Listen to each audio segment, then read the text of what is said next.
Hello there everyone and welcome back to the channel. If you clicked on today's video, you're in the same predicament as me. You are looking to revitalize your old soil that you used the previous years, and we're going to do that in 3 easy steps. So let's go ahead and get into it. All right, guys, so I'm over here in our pile. We did go ahead and prep before we started to begin this process. So I just took a tarp and poured all of the soil out of our containers into this pile. So the first step in revitalizing your soil is just go ahead and sifting through the soil to remove all of those root system that's kind of intertwined. So this is what's sitting at the end, at the bottom of your pots, okay? And when you don't go ahead and get that out of there and get that broke up and revitalize the soil, this can impact your root development and also impact the, what should I say, the production of your vegetables. It can hinder the production, okay? So that's what I'm going to do. I'm going to go ahead and sift through this. Now, a pro tip, if you have a soil sifter, you can definitely sift through that to get rid of some of the bigger pieces, and also you're able to find any type of pest like grubs in there and go ahead and get them taken out. But I don't have a soil sifter, so we're going to do this manually by hand and get this out, shake all of that out. So let's get into it. Whoa, that's a pretty big root system. And this shouldn't take long, guys. I'm not going to spend too much time on this. I'm just trying to get out those deep root systems, okay? Check that out. This is what was at the bottom of the pot. So we don't want this here. We can throw this in our compost pile, but I don't have a compost pile. So I'm just shaking and getting some of those tough roots out of there because we don't want to use that. So I'll see you guys back in just a few once we get done with this.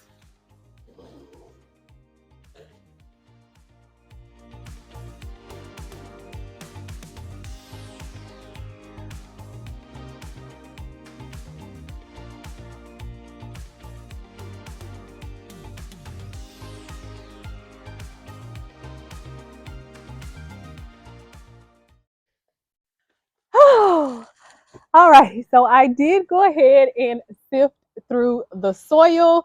Guys, the next step in revitalizing your soil is to add organic matter. And the organic matter that we're going to use is cow manure. This is the black cow manure. This is a really great product. You want to add an organic matter that has a low NPK that's going to continuously feed your beds for the season. So the seasons are about 3 months long, of course.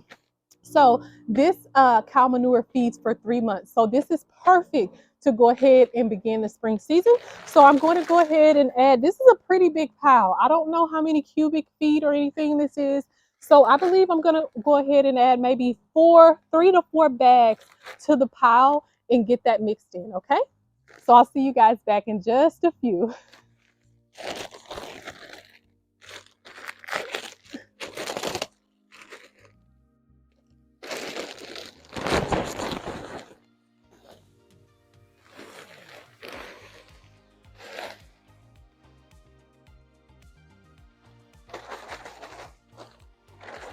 Want to make sure I get every drop out of that bag.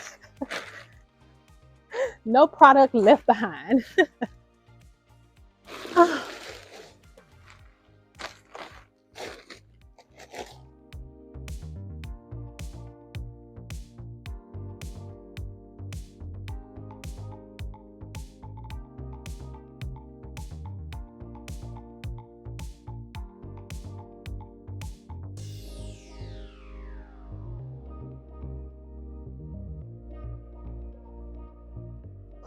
That was a nice workout.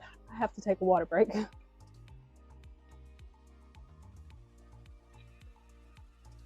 Oh, that was a nice task right there. I burned some calories doing that. Oh, my goodness. Oh. All right, that was a workout, okay? So now what we want to do for the third step is go ahead and add some type of fertilizer to the soil. What I'm going to add today is blood meal and bone meal. If I had a balanced fertilizer, I would go ahead and add that. In prior seasons, I would just add like a 10-10-10 or 13-13-13 fertilizer from the store, but I don't have that. But you can definitely use your bone meal and well, excuse me, your blood meal and your bone meal. And then if you want to get a little spunky, go ahead and add some worm casting, because hey, it brings on the what is it, bioorganisms into your soil, and it helps the soil and all that good stuff. But today we're only going to be adding blood meal and bone meal. And then when I begin to plant my vegetables, I'm definitely going to go ahead and add other fertilizers to it as I see so fit. All right, so let's get this added. And I'm going to add the whole bag. This is the stuffed green bone meal and blood meal. This bone meal has a NPK of 125.0. So this is high in phosphorus, which is going to help promote bulb growth and also root growth. The blood meal is a 14.00, and the blood meal is a great source of nitrogen, which is going to help those leafy greens and help in the production of your vegetables and fruit.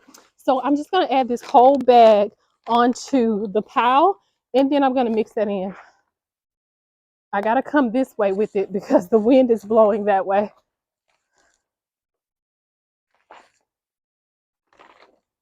All right, and I'm just going to let that kind of settle so that won't get all on me.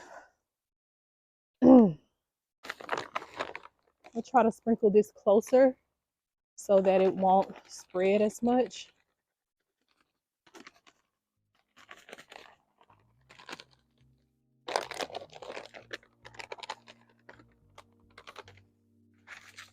Perfect.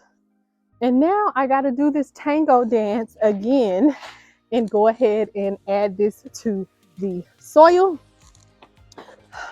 So what I went and got out of the shed, I did go ahead and get my pitchfork. I believe it's named a bedding and mulch fork, but I find that it gathers a lot of material better than a shovel. So I like to use this to mix my soil and things of that nature when it's a big pile.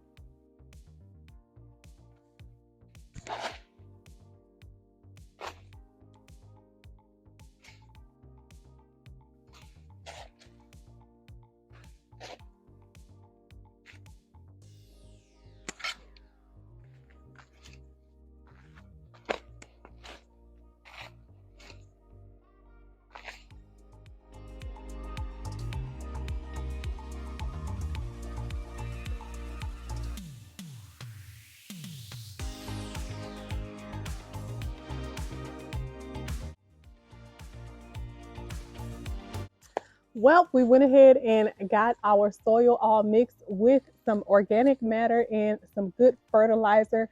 So we are good to go for the season.